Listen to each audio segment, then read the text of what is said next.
The most I knew of Charlie Kirk was his name being bandied about on YouTube.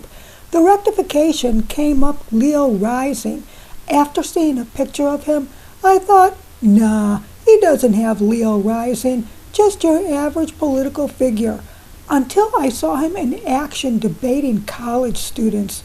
He was dynamic, with some people afraid to debate him.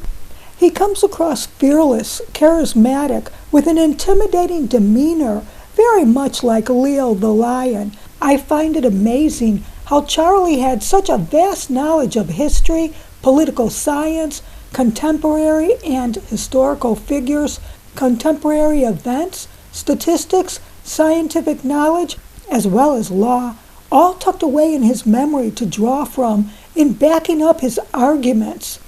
And he fearlessly takes anyone on, usually college student intellectuals who know he's coming. They study up and prepare their questions and arguments in advance. Quite a daunting challenge awaiting him anywhere he goes.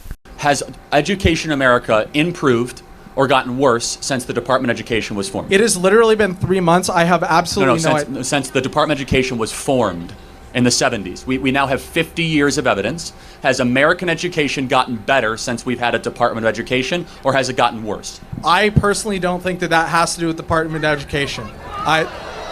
Well, when you've spent over $4.5 trillion with one federal department, and we have 30 schools in Chicago where a fifth grader cannot read at grade level.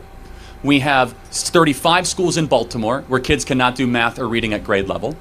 We cannot find a single school, not a single school in downtown Detroit, where by the time they graduate high school in the heavily black areas, that they're proficient in reading or math. We are now like 31st in the industrialized world of education. We spend more in education than almost any other country per capita, and yet our results are worse. Maybe it's because we sent all this money to DC to overly centralize the way we educate, and the Department of Education has been a complete disaster. And so we can do There's 11 million people that work in education in America. How many would you guess are teachers?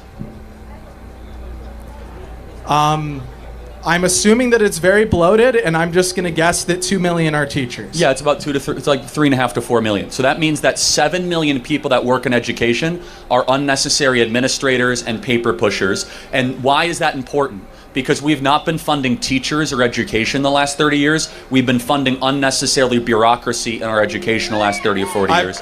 And President Trump goes to abolish it. Thank you for your time. I got to get to the next question. His debating skills and wealth of knowledge come from that stellum of planets in his third house. He also had his own radio show. You see the sun in the second house and the moon in Taurus in the 10th? He stood for values. Obviously an extremely intelligent person, he sets himself head and shoulders apart from your average political figure. And that's what makes his passing a tremendous loss.